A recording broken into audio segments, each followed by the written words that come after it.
우리 함께 하나님의 말씀 마태복음 24장 14절에 있는 말씀을 함께 보도록 하겠습니다. 신약성경 마태복음 24장 14절에 있는 말씀입니다. 이 천국 복음이 모든 민족에게 증언되기 위하여 온 세상에 전파되리니 그제야 끝이 오리라. 아멘. 오늘 성경 본문에서는 우리에게 천국 복음이라고 하는 복음을 강조하셨습니다. 이 복음이 모든 민족과 온 세상에 전파되어야 그때 재림이 일어나겠다라고 말씀하셨습니다. 저는 오늘 이 본문의 내용을 세상의 빛을 전하라 라고 전하고 싶습니다. 믿음의 한 해 가족 여러분, 우리 춘천은하숙교회를 새롭게 세워주신 하나님의 뜻이 무엇일까? 그것은 세상의 빛이 되라고 하신 것일 것입니다. 그 빛의 역할을 오늘 성경 요한계시록 연구를 통하여 다시 한번 살피고 배울 수 있는 믿음의 시간이 되기를 소망합니다. 같이 기도하고 우리 계시록 공부를 시작합니다. 하늘에 계신 하나님 우리 아버지, 우리를 세상의 빛이 되게 하여 주시옵소서. 예수님이 피로 사신 이 교회를 완성시켜 주셨으니 우리를 이끌어 주시는 참된 복음과 참된 진리로 돌아갈 수 있도록 인도하여 주시옵소서. 우리 마음속에 있는 염려와 걱정을 지어주시고 성령께서 오셔서 우리의 마음 가운데 하나님의 말씀과 예언을 받아들일 수 있는 심령을 허락하여 주시기를 예수 그리스도의 이름으로 간절히 기도하옵나이다. 아멘. 성경 산상보훈에는 너희는 세상의 빛이다 라고 말씀하셨습니다.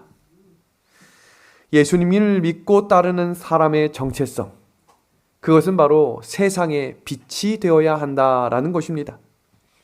그리스도인이 된다라고 하는 것은 빛이 된다는 것이고, 그리스도인으로 산다는 것은 빛으로 산다는 것입니다. 언제든지 어디서든지 그리스도인은 빛으로 존재해야 합니다. 여기 아주 중요한 말씀이 있습니다. 교회의 빛이 아니라 세상의 빛이라고 말씀하셨어요. 성경에서 우리에게 너희는 교회의 빛이다 라고 말씀하지 않으셨고 세상의 빛이다 라고 말씀하셨습니다. 세상의 빛이란 세상을 향한 빛인 동시에 세상을 위한 빛이라는 말씀입니다. 그리스도인은 죄로 어두워진 이 세상에, 선과 악이 뒤섞여 있는 이 세상에 빛이 되어야 합니다. 하나님을 잊어버린 세상에서, 희망을 잃어버린 세상에서 빛이 되어야 합니다. 그러기 위해서 우리에게 중요한 것은 빛 대신 예수님을 만나야 그 빛을 반사할 수 있다라는 것입니다. 성경의 빛과 같은 사람을 한 명 소개하자면 요셉을 소개할 수 있을 것입니다. 요셉이 언제 가장 빛났을까요? 언제? 총리가 됐을 때일까요? 아니면 아버지 옆에서 아주 맛있는 음식과 채색 옷을 입었을 때일까요? 성경은 하나님의 영광을 비추던 때는 요셉이 감옥에 있을 때였다라고 기록하고 있습니다. 왜 그랬을까? 어두워야 빛이 밝아지기 때문이에요. 밝을 때는 빛이 밝은지 몰라요. 지금 여기 환하게 빛이 켜져 있지만 지금 여기 있는 불을 다 끄고 여기 조명등 3개만 딱 켜면 이 앞이 환해질 것입니다. 고난 가운데 있는 것을 걱정하지 마십시오.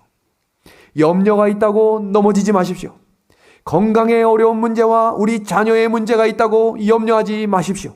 그때가 세상의 빛이 될 수 있는, 하나님의 은혜를 경험할 수 있는 귀한 하나님의 살아계심을 경험하게 될 것입니다. 감옥에 있을 때 요셉은 어떻게 세상의 빛이 될 수 있었을까? 영감의 글을 잠시 소개합니다. 요셉은 점차로 옥사장의 신임을 얻어 이어지는 구절, 마침내 모든 죄수들을 돌보는 책임을 맡게 되었다.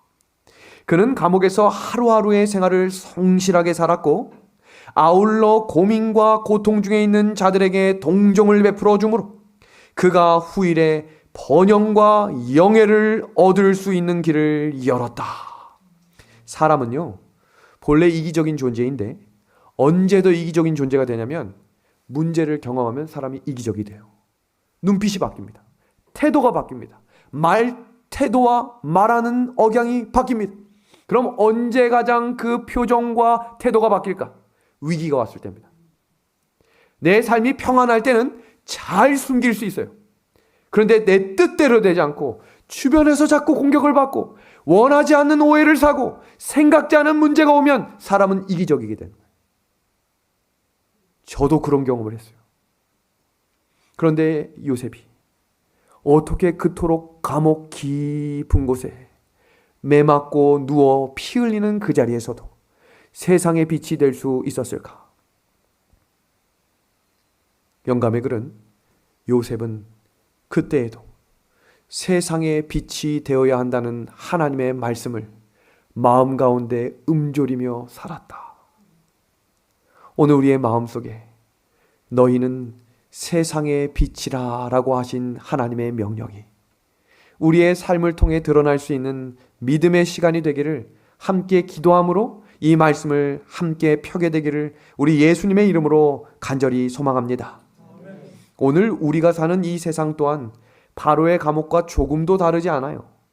모두가 자기 이익과 자기 안정과 자기 쾌락과 자기 성공에만 집중하며 살고 있는 이 시대에, 이웃에 대해 관심을 갖지 않는 이 시대에, 다른 사람을 위한 헌신의 정신은 거의 사라져버린 이 시대에, 누가 무슨 일을 당해도 어떤 어려움이 있어도 내 이익과 손해되지 않는다면 별 관심을 기울이지 않는 이 시대에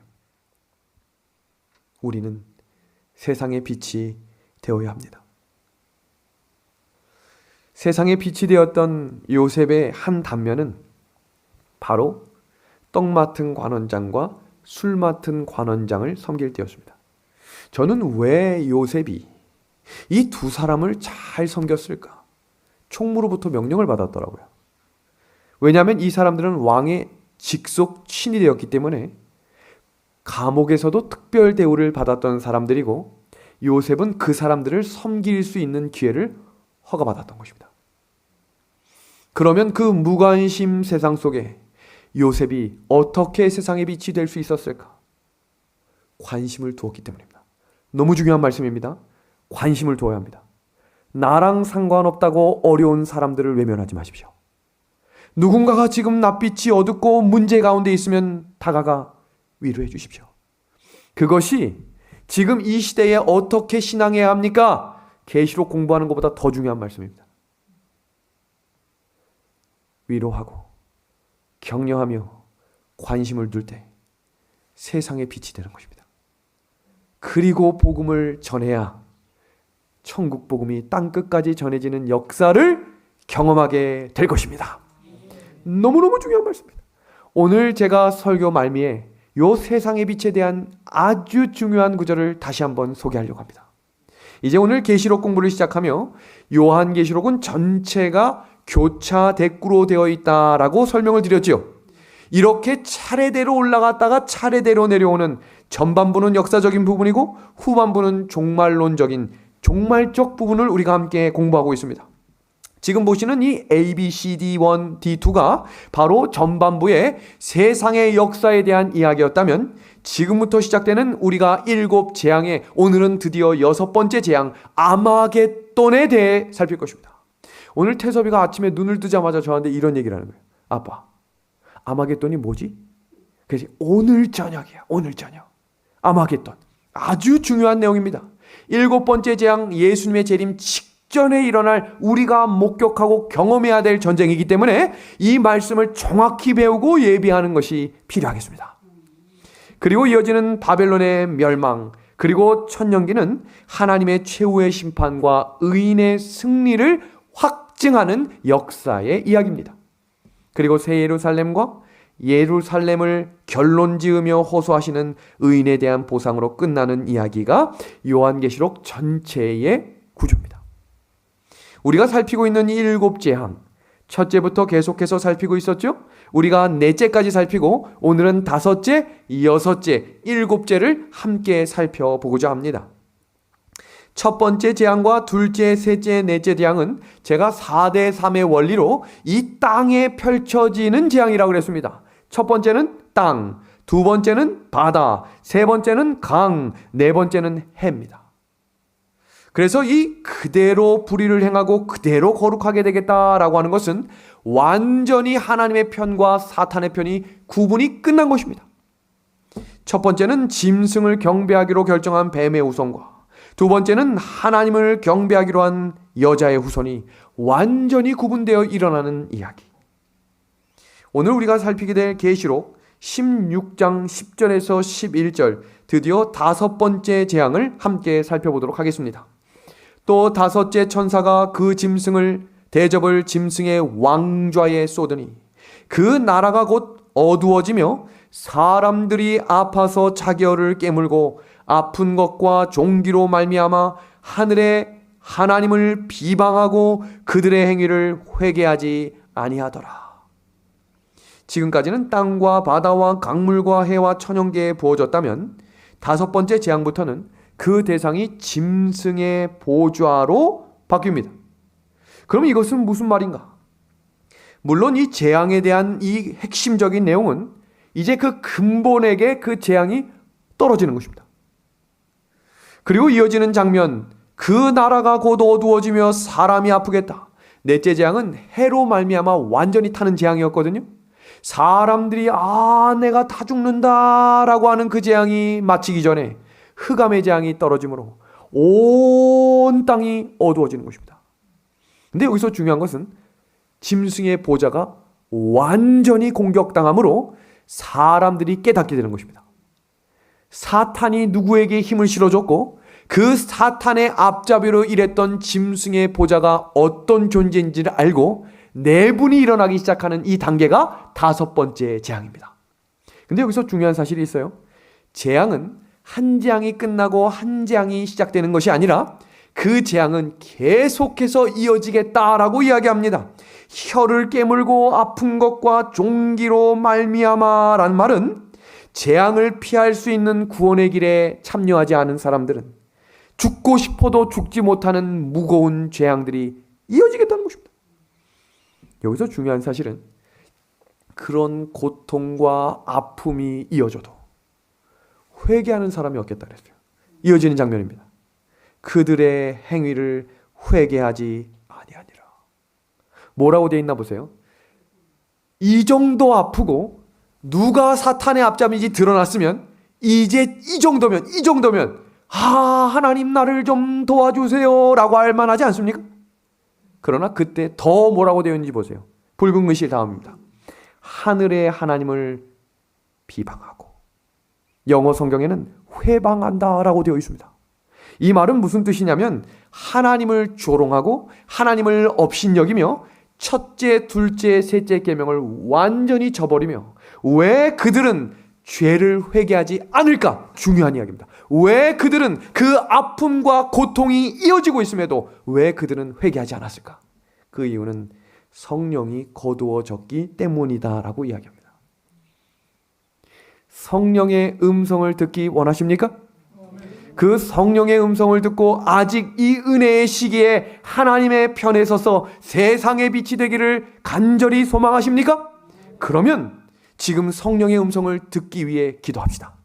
그리고 그 기도가 들리신다면 하나님께 자복합시다. 짐승의 보좌는 성경에서 바티칸이라고 정의를 내리고 있습니다. 이 내용은 우리가 계시록 13장에서 너무 자세히 공부했기 때문에 넘어가겠습니다. 가톨릭의 두 얼굴만 정리합니다. 종교와 정치가 연합되어 세상의 종교와 정치를 통합하여 마지막 때에 가장 강력한 소리를 내며 용으로부터 권세를 받은 단체는 바티칸 교황청입니다. 이 다섯 번째 재앙이 그러니까 어디로 내리게 될까요? 바티칸 교황청 그 보좌에 직접적으로 내려지는 것을 보시게 될 겁니다. 이렇게 명확한 말씀을 깨닫게 해주시는데도 여전히 세상에 취해 있다면 이제는 깨어나야 할 때입니다. 그럼 우리가 살펴야 될 아마겟돈 전쟁은 무엇이고 언제 어디서 어떻게 일어나게 될지를 바로 오늘 지금 이 시간 공부하게 될 것입니다. 그러니까 더 집중을 가져야겠죠? 어떤 일이 벌어질까? 제가 지난주 한 주 동안 여러 신문과 뉴스들을 스크랩했어요. 아주 최신판 신문 내용을 가져왔습니다. 저희가 둘째, 셋째 재앙이 뭐라고 설명했죠? 바다, 강이라고 했죠. 피로 변하고 바다의 생물들이 완전히 죽겠다고 그랬죠. 그 설교가 마친 직후에 미국 CNN 방송에서 다음과 같은 방송을 방송했습니다. 일본 정부가 도쿄전력 후쿠시마 제1원자력 발전소에 보관 중인 오염수를 해양 방출하기로 최종 결정했다. 무슨 말씀인 줄 아십니까? 하루에 100톤씩 일어나는 핵 원자재를 바다에 쏟아붓는 것입니다. 그걸 결정해버렸어요. 지금 인근 지역에 있는 나라들이 일본의 이런 행위는 극도로 책임감이 없고 심각하게 국제 공공의 건강과 안전과 주변국 국민의 이익을 해칠 것이다 발표했지만 일본은 변함없이 이제 곧 다 배출하겠다 했습니다. 이제 수산물을 먹을 수 없는 시대가 곧 올 것입니다. 이 일들이 눈에 보여지며 완전히 바다가 죽어가는 것을 목도하게 될 때 재림의 때가 왔다는 사실을 기억하십시오. 이어지는 장면입니다. 지금 코로나에 너무 익숙해진 우리에게 새로운 신문지면을 영국 신문을 통해 소개하겠습니다. 영국에서 발견된 변종이 이제 50개국에 완연히 퍼졌고 남아프리카 공화국에서 발견된 그 변종도 최소 20개국으로 퍼졌으며 브라질에서는 지금 새로운 변종이 나타났고 더 충격적인 사실은 어제 뉴스에 인도에서 이중 변이 코로나 바이러스가 발견됐습니다. 이게 왜 충격적인가? 코로나19 확진자가 하루 10만 명씩 발병되고 있는 인도 중심부에 제2차 변이 바이러스가 시작됐어요. 근데 인도는 아스트라제네카 수출을 일시 중단하며 국내 수요의 백신을 완전히 돌려버렸습니다. 이게 무슨 말인지를 지금부터 소개하겠습니다. 미국은 지금 성인 누구라도 백신 접종을 할 수 있게 되었고 나이를 제한을 철폐했습니다. 지금 우리나라는 어떤지 아십니까? 2.2%. 르완다보다도 백신을 못 맞고 있어요. 이게 잠시 후에 설명하게 된 슈퍼 엘리트 집단. 우리 대한민국이 너무너무 좋은 나라고 강대국이라고 생각하지만 지금 백신을 맞는 속도나 지금 세계 전역에 일어나고 있는 환경들을 보시면 지금 우리가 뭐하고 있는지를 알게 될 거예요. 미국 성인 절반이 이미 코로나 백신 최초 1차를 다 맞았어요. 그래서 우리 다음 주에 요번 주에 오시는 미국에서 오신 분들도 1, 2차를 다 맞으신 분들이 오는 거예요. 지금 보시는 이 그림은 2021년 4월 20일 UN 본부 나사에서 찍은 사진입니다. 지금 보시는 이 빙하는 우리가 눈에 볼 때 아주 작은 빙하처럼 보이지만 제주도의 약 3배에 달하는 빙하입니다. 이 빙하가 어떻게 되는지 지금 동영상을 좀 보여드릴게요. 아주 짧은 동영상입니다. 갑자기 이 빙하가 사라졌습니다. 보이십니까? 이 빙하가 갑자기 사라졌습니다. 빙하가 녹아버린 거예요. 한순간에. 이게 무슨 말이냐면 조각조각 분리되다가 거대한 빙산이 지금 녹았어요. 이게 뭘 의미하냐면 지구온난화가 완전히 만연해서 제가 식모기를 일주일 앞당겨야 된다라고 했던 기사를 소개했었죠? 지금 그 빙하가 녹아서 수많은 펭귄과 물개들이 떼죽음을 당했습니다. 이게 무슨 말이냐면 바다가 죽어가고 있다 이 말이에요. 생태계가 완전히 파괴되고 있어요. 또 다른 기사 보세요. 알프스의 빙하가 녹아서 이불로 덮어놨대요. 그런데 지금 그 일도 끝났습니다. 지금 종교연합운동에서 발표하고 있는 내용 보세요. 우리는 지구의 온도가 높아지는 비상사태에 직면하고 있음을 분명히 선포한다. 제가 왜 이 내용을 강조하냐면 아마겟돈 전쟁 전에 일어날 일이 일요일 법령이에요. 근데 그 일요일 법령이 찾아올 수밖에 없는 세계의 움직임이 너무나 확실하게 움직이고 있다는 사실을 기억하시라는 겁니다. 지금 이 장면을 한번 보겠습니다. 억제하시는 하나님의 영이 지금 세상으로부터 거두어지고 있다. 허리케인과 폭풍과 태풍과 화재와 재난이 꼬리를 물고 신속히 일어난다. 영어를 잘 모르셔도 CNN 방송 틀어만 놓으면 모든 게 재난 방송이에요. 불이 켜졌는데 꺼지지 않는 거예요. 그게 지금 세계에서 계속 일어나고 있다는 사실만 기억하십시오. 과학은 이 모든 것을 설명하고자 애쓴다. 하나님의 아들이 오심이 가까움을 알리는 우리 주위의 허다한 징조들은 참된 원인이 아닌 다른 원인에 의한 것으로 이해된다. 지금 보시는 이 지도가 바로 세계 지도인데요. 이 세계를 움직이는 몇 가지 힘이 있어요. 그 첫 번째가 바로 미국입니다. 그리고 그와 맞먹는 힘을 가진 중국과 그리고 러시아입니다. 그리고 인도, 그리고 정말로 작은 나라지만 굉장히 대단한 힘을 가진 이스라엘과 또 하나의 힘이 바로 바티칸입니다. 이 나라와 맞먹는 힘을 가진 한 공동체가 있는데 그것이 바로 슈퍼 엘리트 집단인 빅브라더입니다. 지금 보시는 이 사진은 이틀 전 이스라엘 사진입니다. 정말로 우리가 하고 싶은 한 모습을 하고 있는데 마스크를 국가적인 차원에서 벗도록 선포했습니다. 왜 그랬는가? 국민 85%가 이미 백신을 다 맞았어요. 다음 장면입니다. 이건 백신인데요. 백신 접종의 상위 50% 중 17개국은 중국과 러시아산을 사용합니다. 지금 세계에 움직이는 힘의 균형을 좀 보시라고 설명드리는 거예요. 그리고 우리가 마스크를 도대체 언제 벗을까? 미국 CNN 방송에서 발표한 내용입니다. 6년 4개월 후에 벗는다. 특히 대한민국은 더 늦게 벗는다는 거예요. 백신 접종이 이루어지질 않아요. 빌 게이츠 빅브라더 엘리트 집단의 수장과도 같은 빌 게이츠가 이런 발표를 했습니다. 인류가 멸망한다면 그것은 핵전쟁 때문이 아니라 동물의 바이러스에 의한 전염병 때문일 것입니다. 동물의 바이러스는 점점 더 강해지고 있으며 그것은 세계 경제를 마비시킬 정도로 위험한 것입니다. 이제 곧 세계 경제에 대해서 우리가 또 계시록 17장을 넘어가면서 살피게 될 텐데 왜 세계 경제가 무너지는 것이 그토록 중요한지를 또 살피게 되겠습니다. 우리가 살피고 있는 아마겟돈 전쟁. 왜 이 전쟁이 중요한가? 이 전쟁을 알아야 최종 승리할 수 있는 백성이 되기 때문입니다. 아마겟돈 전쟁은 국가적인 전쟁이 아니고 세계적인 패권 전쟁도 아니며 석유를 차지하기 위한 중동 전쟁도 아닙니다. 이 싸움은 선악의 싸움인 영적인 싸움이며 우리가 실질적이고 가시적으로 느끼고 볼 수 있는 싸움이겠다고 성경은 이야기하고 있습니다.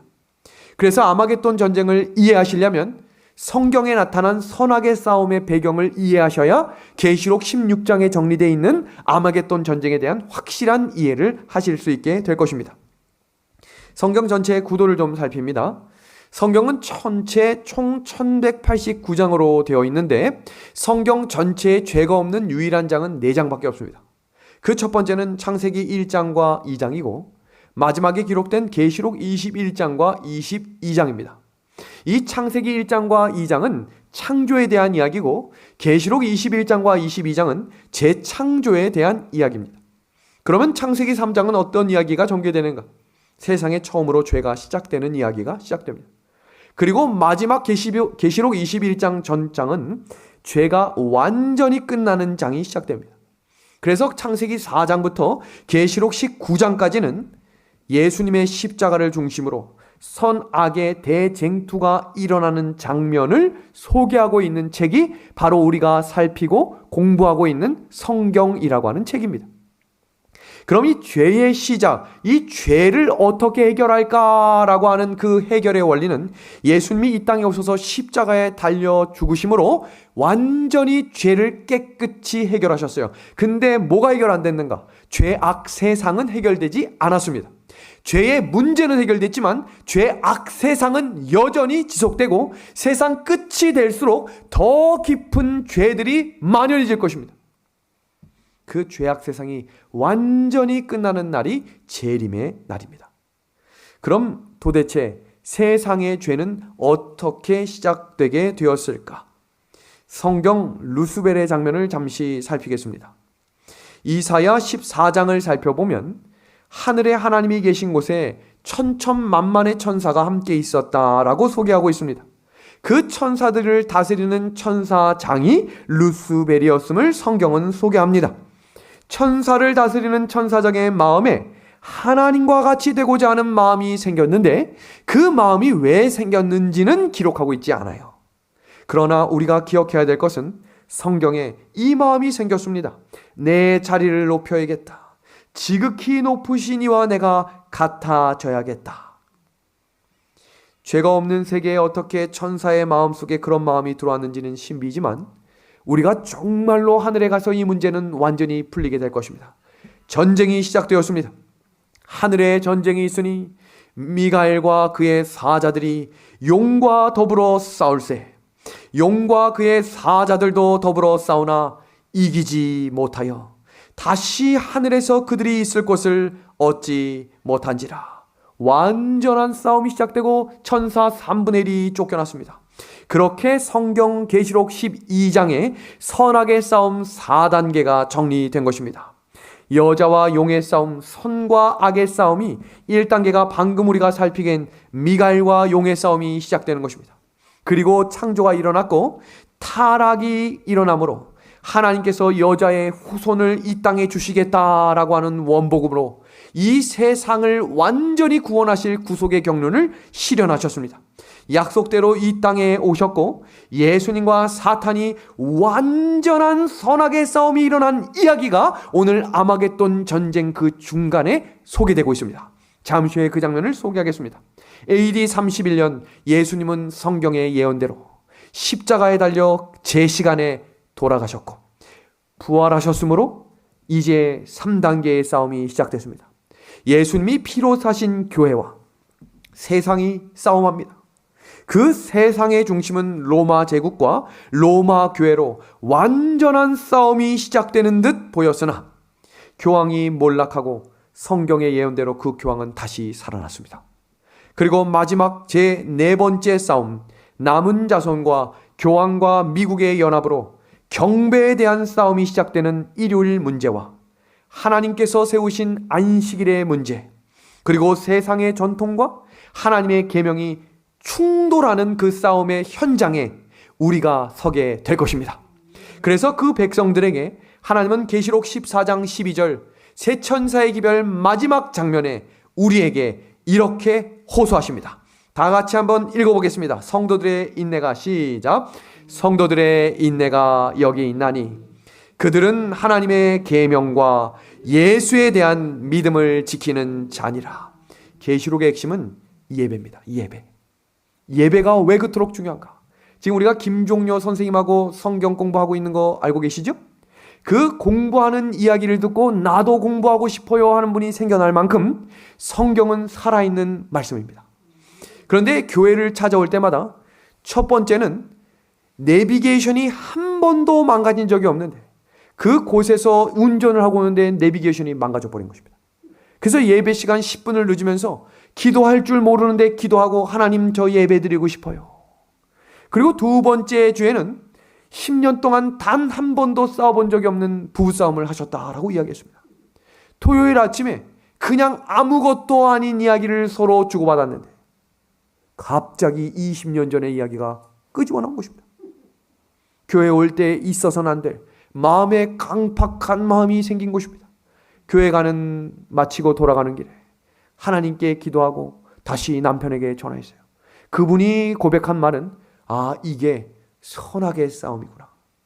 사람의 마음 가운데 지금 하나님을 알게 하는 그 말씀이 들어가지 못하도록 사단이 일을 하는구나. 성도들이시여 깨어나십시오. 하나님을 배워나가는 분도 알고 있는데 왜 30년 40년 교회 다닌 분들이 여전히 세상처럼 졸고 계십니까? 이제는 눈을 뜨고 마음의 빛을 받아 세상과 씨름하며 싸우는 주의 백성들이 되기를 우리 예수님의 이름으로 간절히 소망합니다. 여기 뭐라고 이야기했나 볼까요? 여기 경배하도록 세상은 강요하지만 하나님은 창조주를 경배하도록 호소하신다는 것입니다. 이게 중요한 거예요. 세상은 강요하지만 하나님은 호소함으로 돌아오기를 기다리고 계십니다. 은혜의 시기입니다. 여기서 중요한 사실은 짐승의 우상을 경배하지 않은 자들은 일시적으로 생명을 잃을 위기에 처하지만 우상을 경배하는 자들은 영원한 생명을 잃는다. 이 사실을 배운 하늘가족 여러분, 선택하십시오. 자꾸 그 선택을 미루지 말고 오늘 이 시간 이 말씀을 듣고 있는 방송에서 예배드리는 분들도 선택하십시오. 이제 아마겟돈 전쟁을 아주 자세히 하나씩 공부합니다. 시편 2편 2절에서 3절의 말씀입니다. 세상의 군왕들이 나서며 관원들이 서로 꾀하여 여호와와 그의 기름 부음 받은 자를 대적하며 우리가 그들의 맹것을 끊고 그의 결박을 벗어버리자. 계속해서 하나님은 이 땅을 통치하시지만 인간들은 하나님의 통치를 벗어나고자 합니다. 이런 가운데 선악의 싸움이 일어나는 것입니다. 다니엘 11장 44절입니다. 그러나 동북에서부터 소문이 이르러 그를 번민하게 하므로 그가 분노하여 나가서 많은 무리를 다 죽이며 멸망시키고자 할 것이요. 마지막 싸움에 대해서 언급하고 있는 장면인데요. 한참 교황권이 세계를 지배하고 정복하고 있는데 어디서부터 소문이 온다고요? 동북에서부터 소문이 옵니다. 번민케 함으로 분노하여 많은 무리를 진멸코자 하겠다. 이 해석은 동북에서 오는 예수님의 재림을 이야기합니다. 한창 세상을 지배하는 그때 예수님이 오신다는 것입니다. 이어지는 계시록 16장 12절에서 16절의 말씀입니다. 너무 중요한 말씀이니까 눈을 크게 뜨시고 같이 봐주시기 바랍니다. 동방에서 오는 왕들의 길이 예비되었더라. 개구리 같은 새 더러운 영이 큰 날에 있을 전쟁을 위하여 그들을 모더라. 새 영이 히브리어로 아마겟돈이라 하는 곳으로 왕들을 모으더라. 여기 왜 개구리 같은 새 더러운 영이라고 했을까요? 우리 여기서 퀴즈입니다. 개구리가 혹시 먹잇감을 어떻게 잡아먹는지 혹시 동물의 왕국이나 책을 통해 보신 적 있죠? 가만히 있다가 갑자기 뭐로 공격합니까? 혀로 공격하죠. 여기 개구리 같은 새 더러운 영이란 말은 마지막 싸움은 입의 싸움입니다. 핵폭탄이나 무슨 전투가 일어나는 것이 아니라 거짓 증거, 거짓 선지자, 거짓 말씀, 말을 통해 씨름하며 말을 통해 뜨거운 전쟁이 일어나며 사람들이 죽을 것을 예언하고 있는 것입니다. 그 전쟁의 이름을 뭐라고 이야기하는 거예요? 아마겟돈입니다. 여기 성경 말씀을 또 한번 보겠습니다. 개구리 같은 새 더러운 영, 그리고 동방에서부터 오는 길, 그리고 유브라데 강, 이 세 가지를 하나씩 정리하겠습니다. 개구리 같은 새 더러운 영은 첫 번째 용의 입, 두 번째 짐승의 입, 세 번째 거짓 선지자의 입입니다. 요거 기억하십시오. 그럼 이 아마겟돈 전쟁의 시작이 일어나는 왜 유브라데 강인가? 그 강을 좀 잠시 소개하겠습니다. 유브라데와 동방의 왕들을 이해하기 위해서는 바벨론이 완전히 무너지는 다니엘 5장으로 잠시 넘어갈 필요가 있습니다. 다니엘 5장 30절에서 31절입니다. 그날 밤, 이 밤이 어느 밤이었죠? 벨사살이 잔치를 벌인 그 밤, 갈대아 왕 벨사삼이 죽임을 당하였고 메대 사람 다리오가 나라를 얻었는데 그때의 다리오는 62세였더라.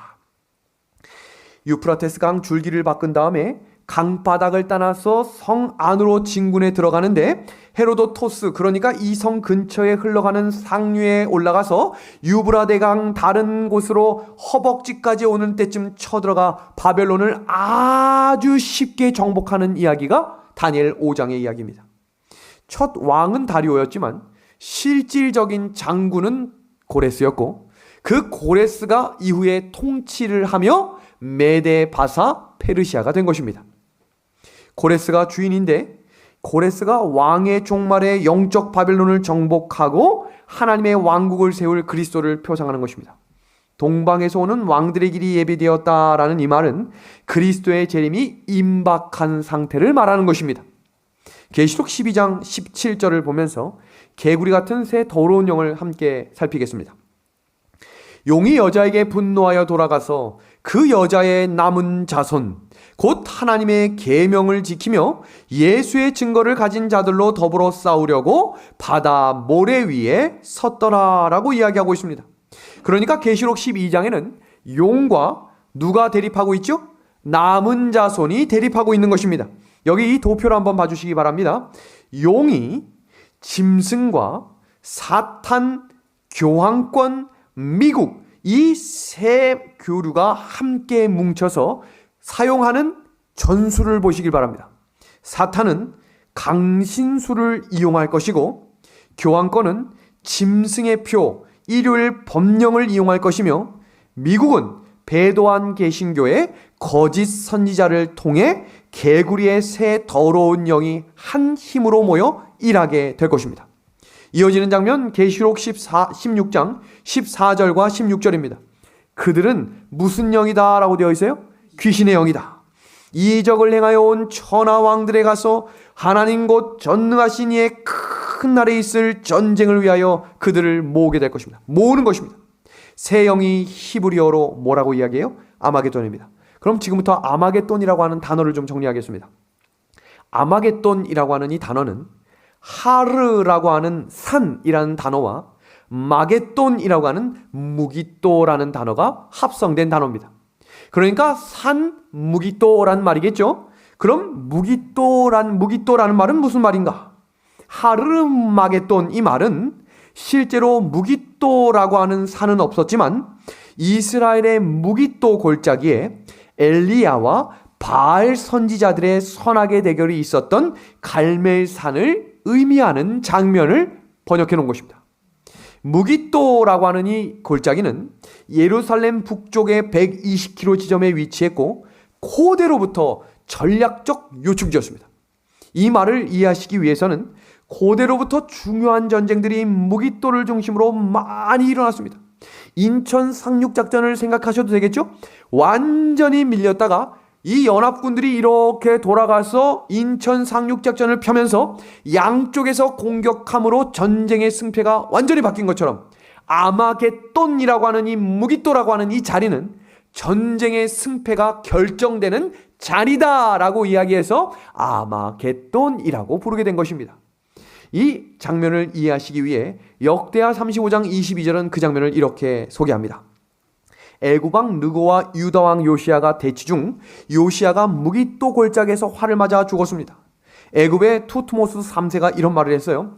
팔레스타인 땅에서 1000개의 성읍을 차지하는 것보다 무기또 하나를 손에 넣은 것이 더 중요하다. 무기또는 전쟁을 상징하는 것이다.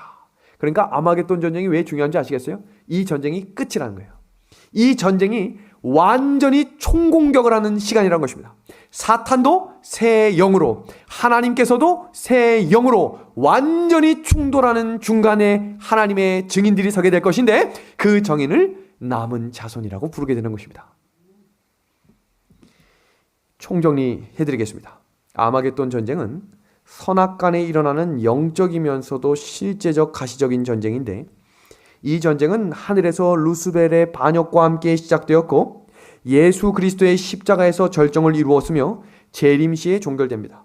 지금 제가 소개하려고 하는 것은 예수님의 십자가 사건에 일어났던 선악의 대쟁투가 선악의 마지막 전투인 아마겟돈 전투에 똑같이 적용됩니다.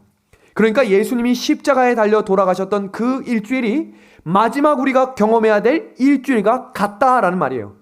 그러니까 우리가 계시록 공부가 끝나면 성경에 기록되어 있는 예수님이 하루하루 걸어가셨던 마지막 일주일을 공부하는 것이 마지막 이 시대를 걸어가는 성도들에게 가장 필요한 말씀이라는 것을 기억하셔야 합니다.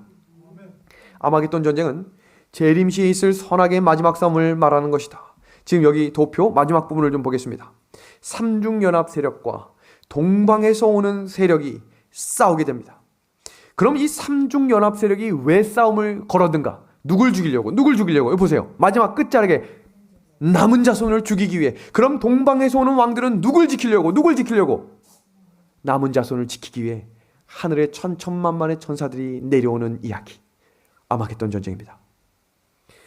이 전쟁 끝에 예수님이 재림하시며 백마를 탄 왕자가 하늘의 천천만만의 천사들과 함께 내려오는 자리가 계시록 16장 마지막 장면입니다. 그럼 이제 7번째 재앙을 소개하겠습니다. 자, 여기 보세요. 아마겟돈 전쟁과 7번째 재앙은 거의 동시다발적으로 일어납니다. 보겠습니다. 7째 천사가 그 대접, 우리 대접 공부했죠? 성소에 있은 것을 완전히 쏟아붓는 것이라고 소개했습니다. 공중에 쏟음에 큰 큰 음성이 성전의 보좌로부터 나서 이르되, 뭐라고 이야기하고 있어요? 뭐라고?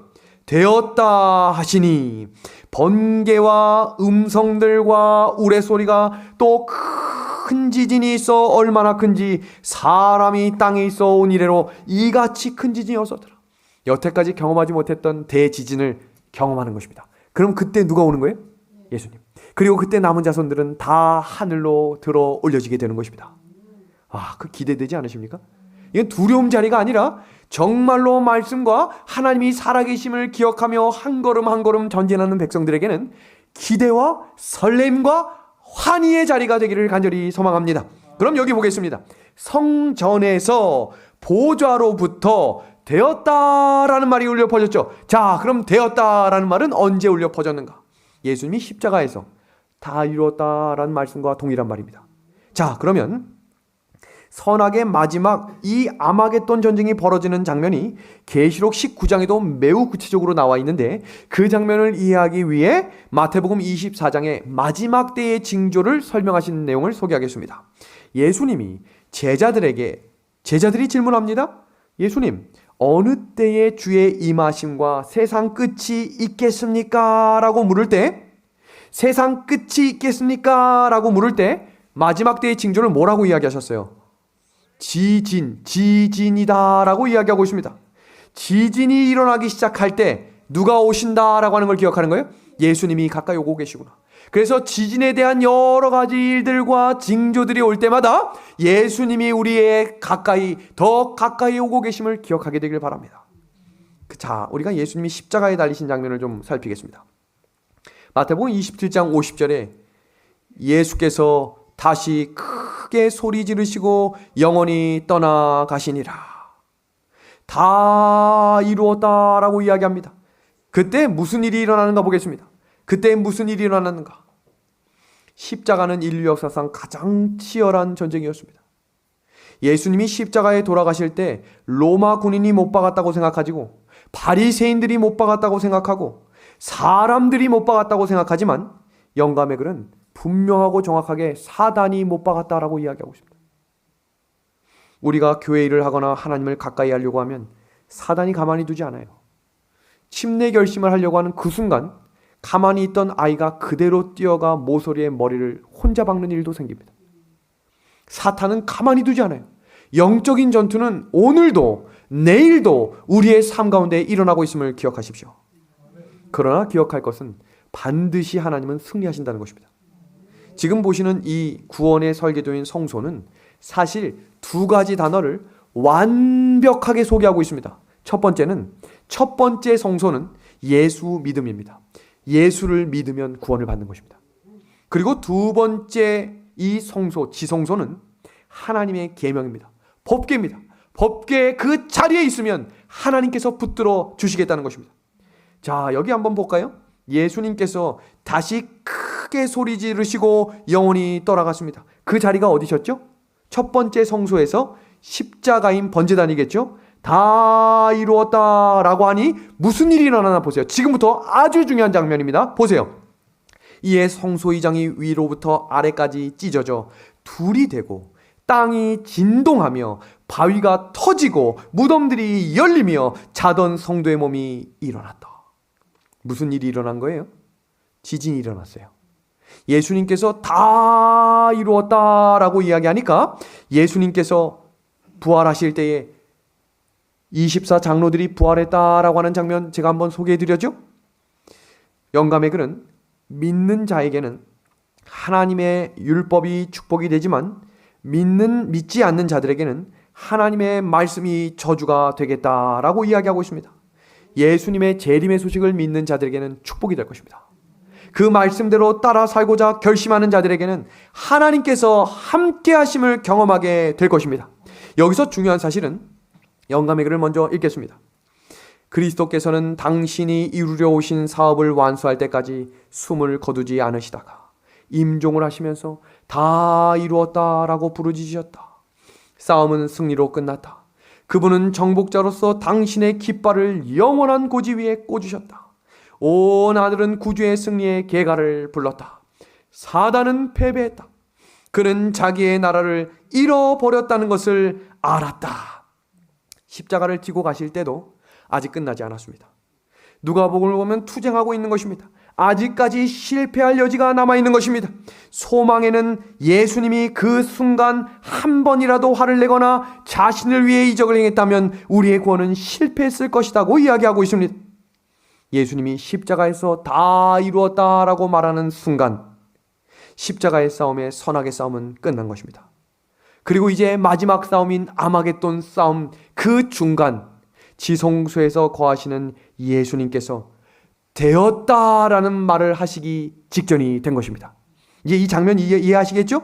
다 이루었다, 되었다라고 하는 이 말씀이 이루어지는 그때 다니엘 12장 1절과 2절은 이 장면을 이렇게 소개하고 있습니다.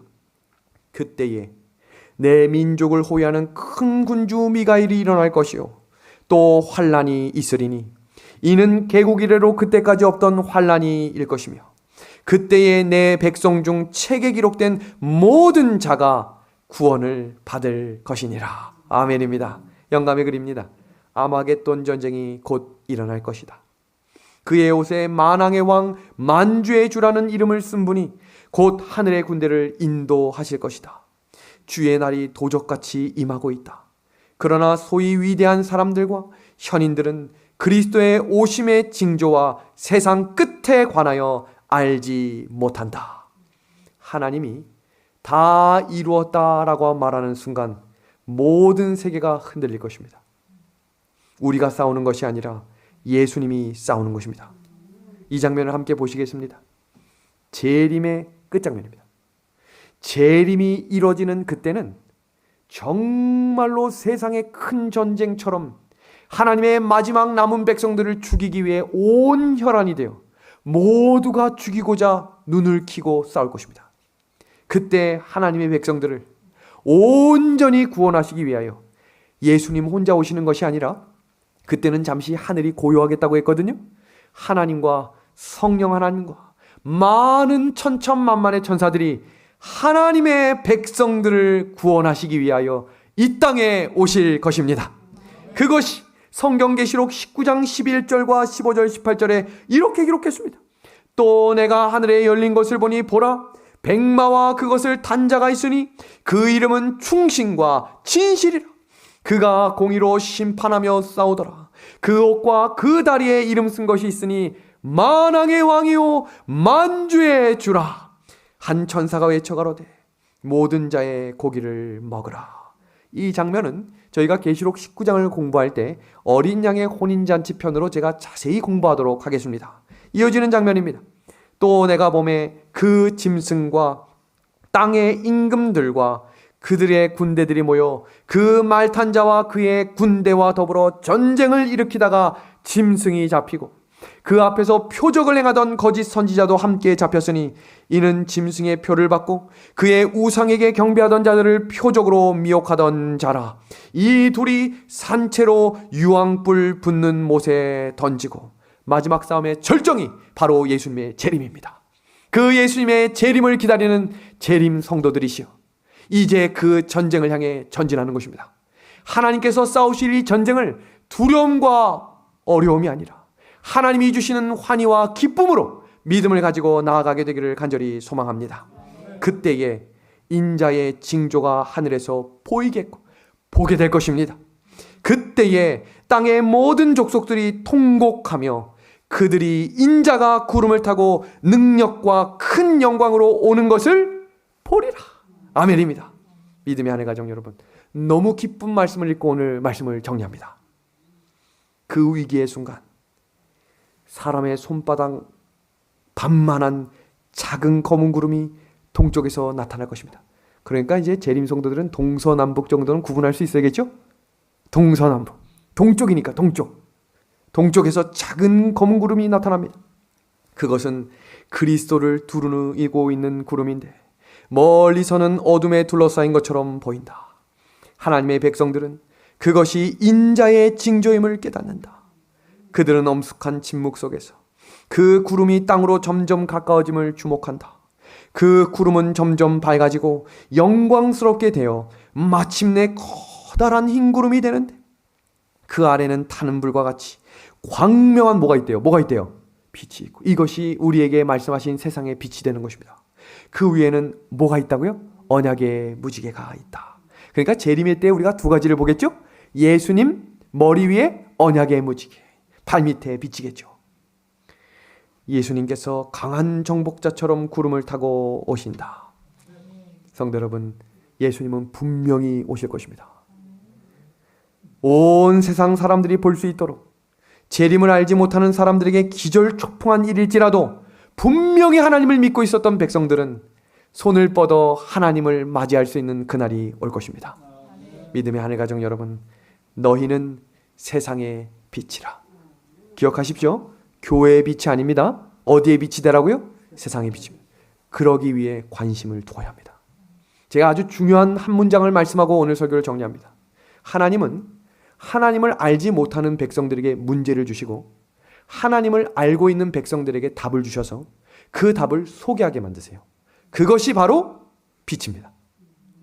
세상에 있는 하나님을 알지 못하는 백성들은 그 문제를 어떻게 해결해야 될지 몰라요. 그러나 우리는 예수님이 그 문제 해결되심을 알고 있습니다. 그래서 요셉이 두 관원에게 그것을 소개한 것입니다. 아멘인가요? 알고 있었기 때문이에요.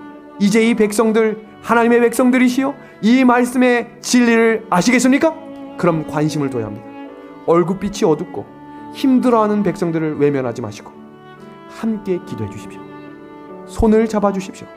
그리고 하나님께서 알려주신 성경의 답을 증거하심으로 믿음의 하늘 가족들의 하늘 가는 여정이 되길 바라며 오늘 말씀을 마치겠습니다.